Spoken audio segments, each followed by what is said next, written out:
Morning, people. You know you have a good wife when she can look at you out the window and the two of y'all can communicate with nothing more than hand gestures, which is a lesson, a preparedness lesson, and a life lesson.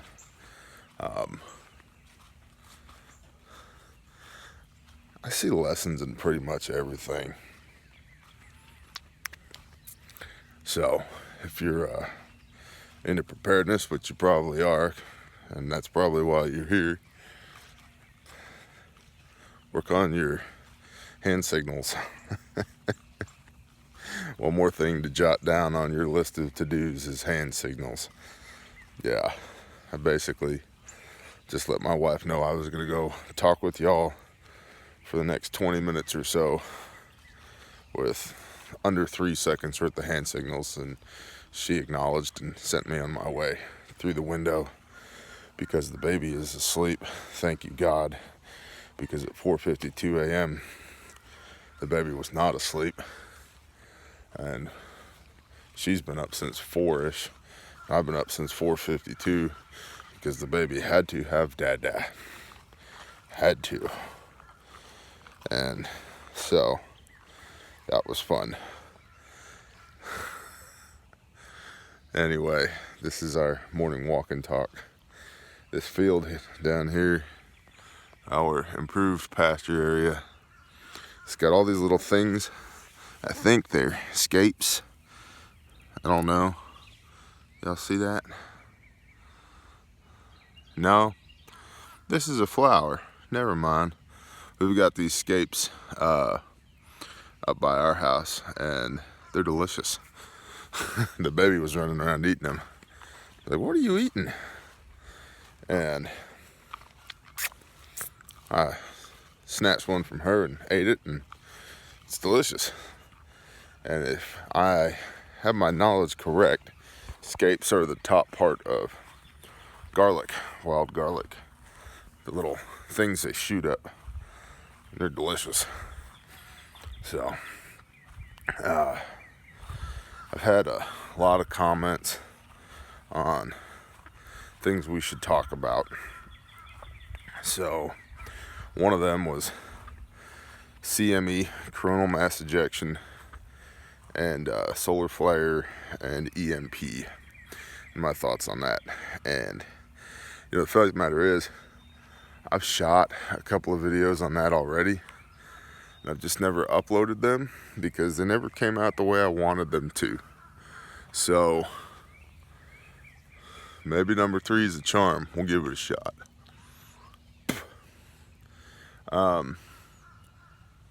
First and foremost, let me say that as far as an EMP, electromagnetic pulse, goes, there's very few people that really know what's going to happen with that. Most of that is just conjecture. You'll see that? That's an ant mound. It's been so wet here lately, they've been having to come up out of the ground, build their mound higher and higher so that they don't drown. And me and them don't get along very well. Focus T. Yeah, sorry. Most of what's going to happen with an EMP or coronal mass ejection is pure conjecture. We think we know, we don't really know. We do know that back in the late 1800s, there was a big solar flare that knocked out the telegraph lines, and that has been cited by a lot of people as supporting evidence for a lot of things. And we do know from detonating atomic weapons that an EMP, electromagnetic pulse, does occur, and that it will wipe out electronics. And we do know that solid state electronics, microchips, are much more susceptible to that type of stuff than older, you know, tube equipment, tube televisions, radios, you know, transistor radios, things like that. So that stuff we all kind of have a handle on. What we don't know, where the real conjecture comes, is the amount of energy it would take to wipe out the grid in North America. And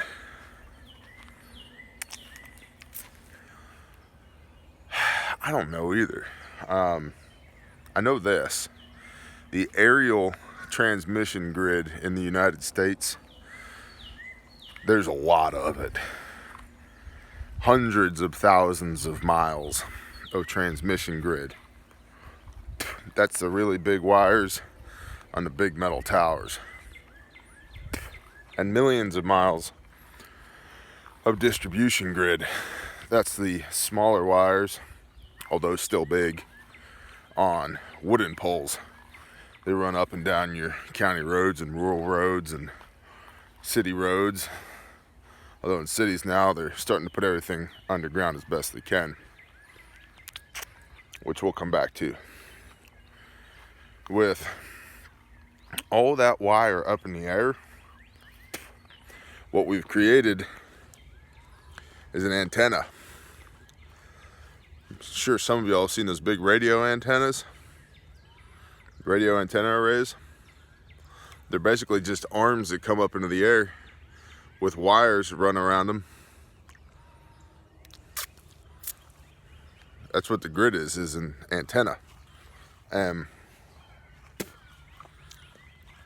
when something does come, as far as a solar flare or an EMP or something, we have all those conductors, because that's what they are, those wires, those conductors, up in the air, insulated from the ground. If they weren't insulated from the ground, we'd have a lot of things blowing up all over the place. The structures themselves would blow up because there'd be a dead short to ground from the conductor to the ground. And the electricity would never make it into your house to power your iPhone.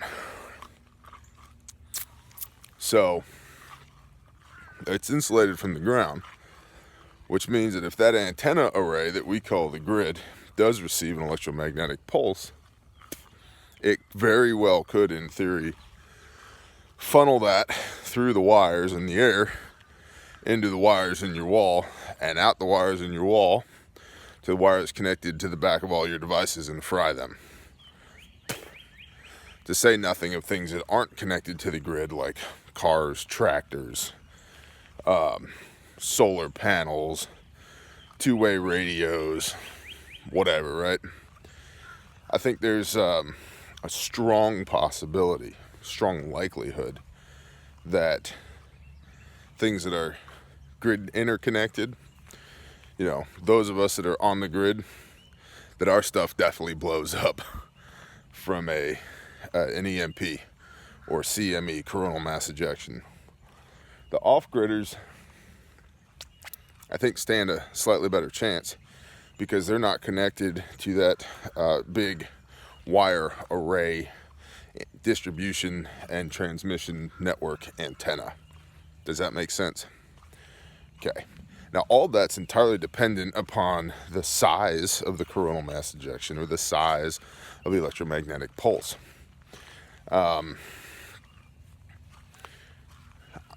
There's a lot of phenomena with this. If there's strong lightning in an area, it'll knock Wi-Fi and cell signal out for just a minute. Not even a minute, a few seconds, right? You can put a fluorescent light bulb near an energized power line, the one with the 2 pins on the end, without touching the line. Just put it near it, and there's enough electromagnetic frequency, EMF, in the air, energized electrons around the wire, that it will light that bulb up. It's all it is. It's electrons. Electricity is the flow of electrons, right? And also never forget that electricity and magnetism go hand in hand. So everything is electromagnetic. We just, as a society, pay a lot more attention to the electricity part rather than the magnetism part. But all electricity creates magnetism, and magnetism, to a certain degree, creates electricity. Like, they're inseparable. You know, and in a lot of cases, a strong magnetic charge doesn't necessarily equate to a strong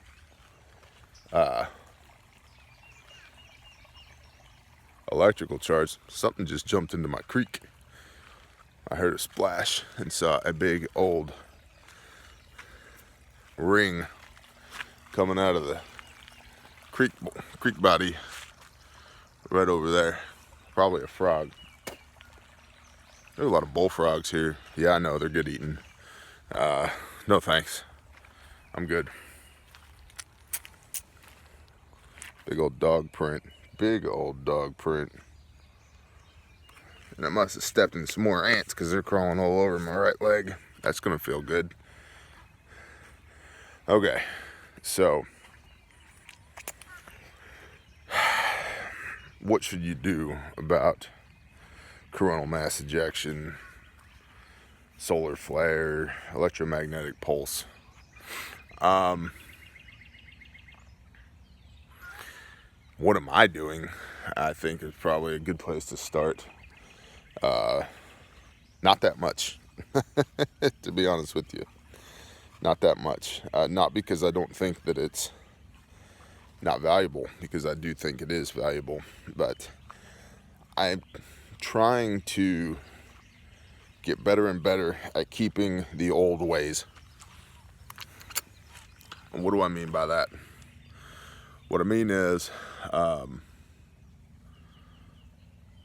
smoking meat, right? Preserving meat with smoke and salt, which we'll do a video on that when we get there. It'll probably be the fall, honestly. But I'd love to do a video from start to finish on slaughtering, butchering, primal cuts, final cuts, smoking and salting and curing, start to finish. I think it'd be really valuable for a lot of people, right? But that, how do you preserve food without refrigeration? I mean, you guys have seen squid canning stuff, we can stuff, you know, seed saving, getting your seeds from the seeds that you grow. Squid is big into that, big into that. He has adapted garlic, hardneck garlic, to North Texas that's not supposed to be able to grow here. And instead, after, I think he's on his 4th or 5th year of trying to make it work, and now it's like poof, exploding. And same thing with, you know, all his other seeds, he seed saves. So we have that. I like having hand tools, long-handled tools like picks, shovels, axes, rakes, digging bars, sledgehammers, post pounders, all of that, right? Long-handled tools, and then just hand tools, pliers, hammers, screwdrivers, a brace and bit. If you don't know what a brace and bit is, sawdust pump. It's a hand drill. BRACE, Bravo, Romeo, Alpha, Charlie, Echo, brace, and AND, bit. Bravo, India, Tango, brace and bit. Okay, it's a sawdust pump. It's a hand drill for drilling holes by hand. Nails, you know, things like that to build with. I want to get a couple of big hand saws that if I need to take down a tree like that, you know, I can cut it with an axe, drop it with an axe, and then buck it into logs, and cross cut is bucking, and then rip it, you know, make boards out of it with hand saws. We're probably gonna get a donkey. As I said in the video yesterday, part of that is that I really want to be able to say that Grandma has a nice ass, because I just think that's hilarious. Grandma's 80. Man, I got fire ants all over my feet again. Stupid Crocs. tacticalcrocs.com. But we're probably going to get a donkey. For the entertainment value that will bring us, which is morale is severely underestimated in almost everything that we do as humans. And B, that if I needed to pull a plow or skid small logs or whatever, to have it as a draft animal for smaller things. Okay, we have that. We have and have demonstrated our ability to, using nothing but fire, produce adult beverages. And I intend to continue doing that. Gardening is a big thing, right? The old ways, keeping the old ways. It's labor intensive. So if you're a young man or a young woman, get fit, stay fit, get out on your land and work it. If you don't have land, find some land. Find some people that want to be with you on land, right? The old ways are tribal. That's just the way it was, because everybody knew 200 years ago, even 100 years ago, the lone wolf doesn't make it. The lone wolf dies. And our hubris and bravado has taught us in the last 100 years that you can make it on your own. But that's because you're taking the system for granted, the system that allows you to exist as a loner that will not be there once the system crashes. So you're not going to make it, brother. And I think you know that. If you didn't know that, you wouldn't be here. We get a couple weirdos every now and then that drop in and tell us how stupid we are and then drop out again. And that's fine. But it's neither here nor there. The old ways are tribal. You need your tribe. And so for me, it's about team building. It's about building a tribe with as many valuable and varied skill sets as possible. I see what's coming as a long-term thing, as more of a reset than a temporary bump in the road. I'm sorry, there's about 40 ants on my leg right now. I might be sitting on a log covered with ants. I should probably check that. Stand by.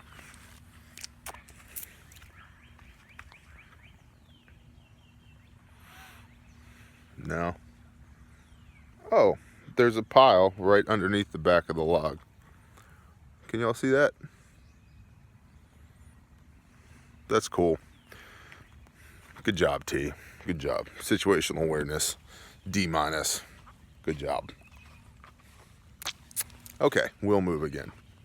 I get the point, ants. You're not welcome here. Copy. So, the old ways of travel, right? So I'm trying to build my tribe, build my team with as many varied skill sets as possible. We've been blessed by God, with this piece of land, this gorgeous piece of land. Goes way back that way. And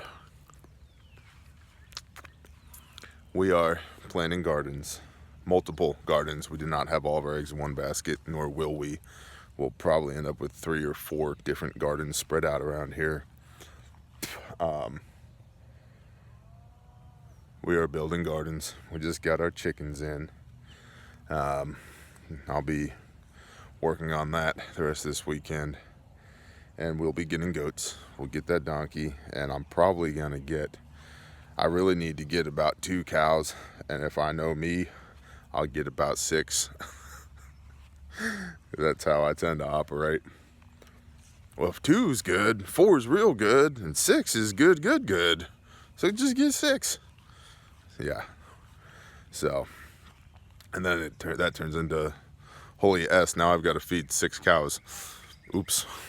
Right? So that's why it's good to have a good wife, because she tempers a lot of that. She's like, no, dummy, you can have 1. And I'm like, okay, I'll get 1. And then I'll come home with the 2 that I originally intended to get. So, boy, these ants on my legs are the best.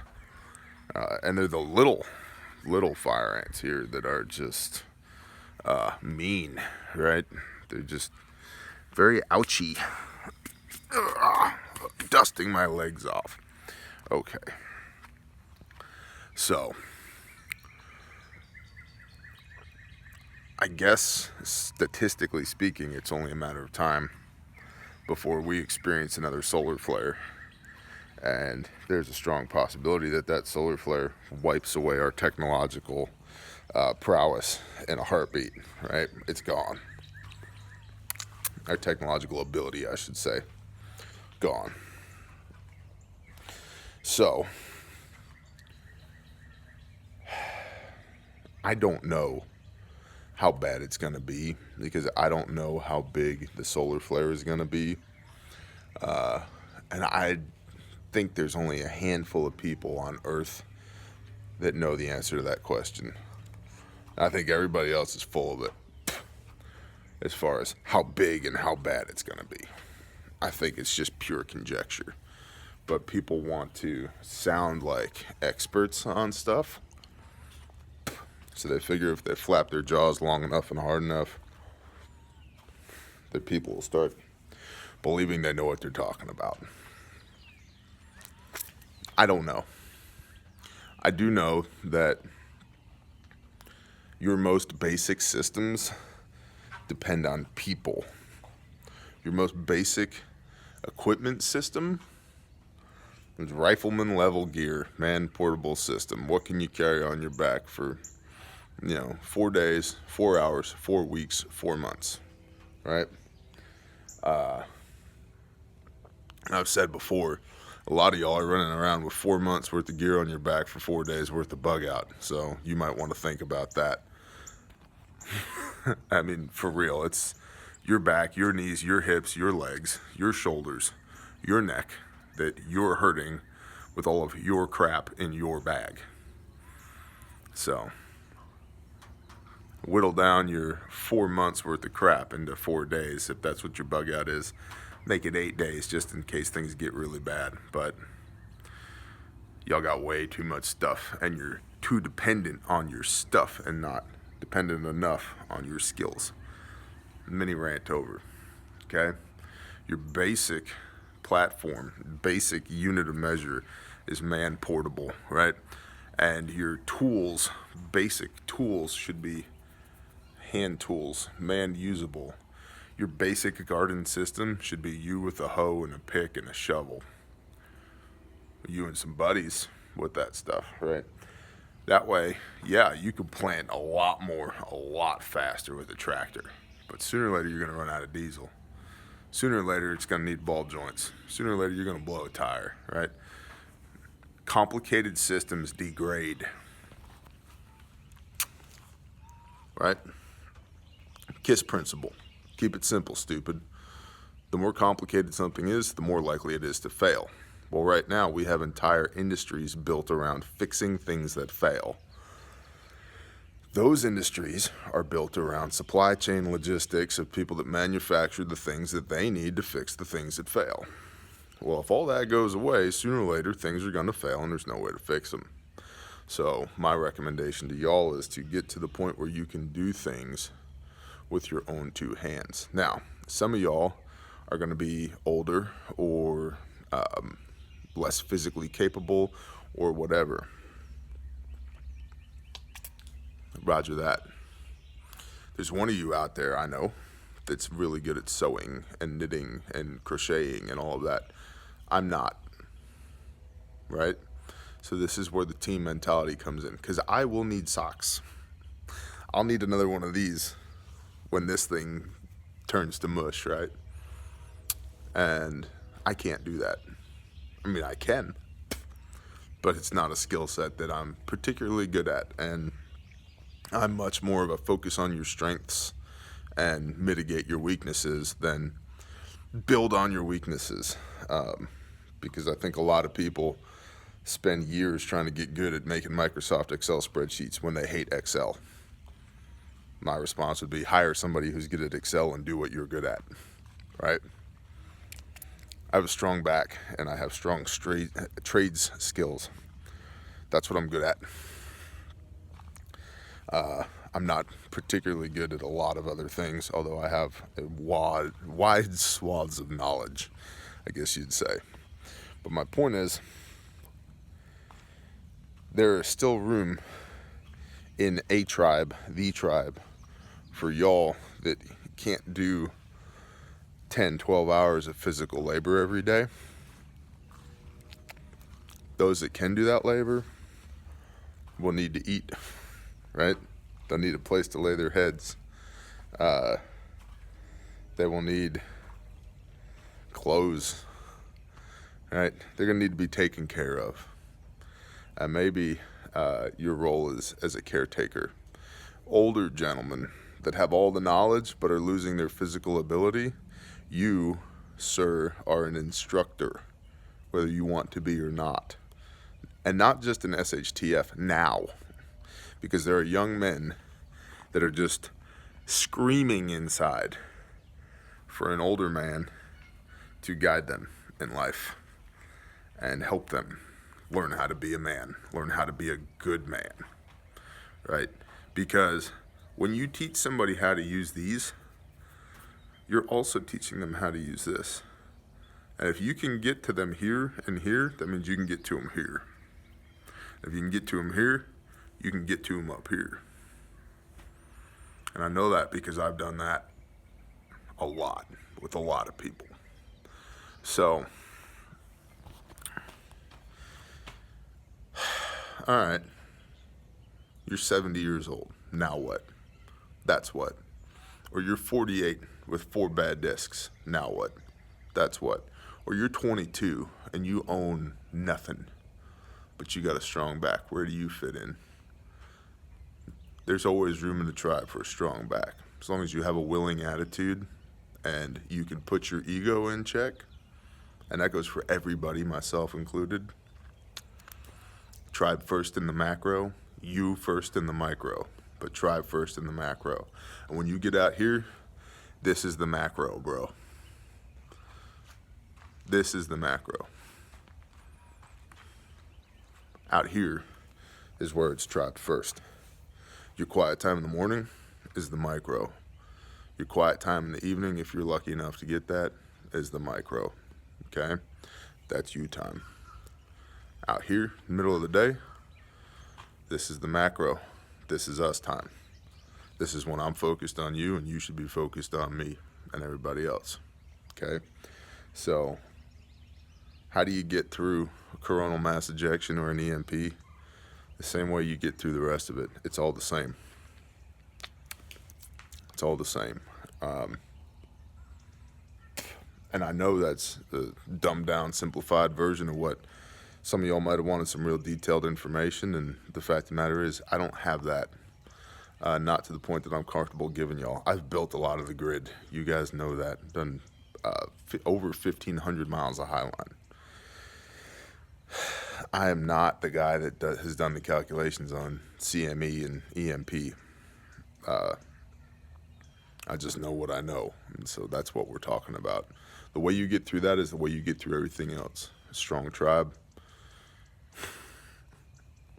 strong relationship with the man upstairs, Father God, strong conviction here, strong skills here, and a sharp mind here. And people that love you. That's it. That's my thoughts on this. Gone way longer than I thought I was gonna go. So, treat it as a podcast.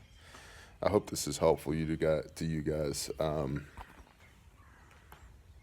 Somehow I don't feel like it was. I feel like there's a lot more in here that I'm supposed to be saying on the subject, but I don't know what. There's lots of other people that will give you the data, the hard numbers. Like I said, I'm not that guy. I can give you my take on the situation, what I think it'll become, and how to get through it. And I think that's what I just did.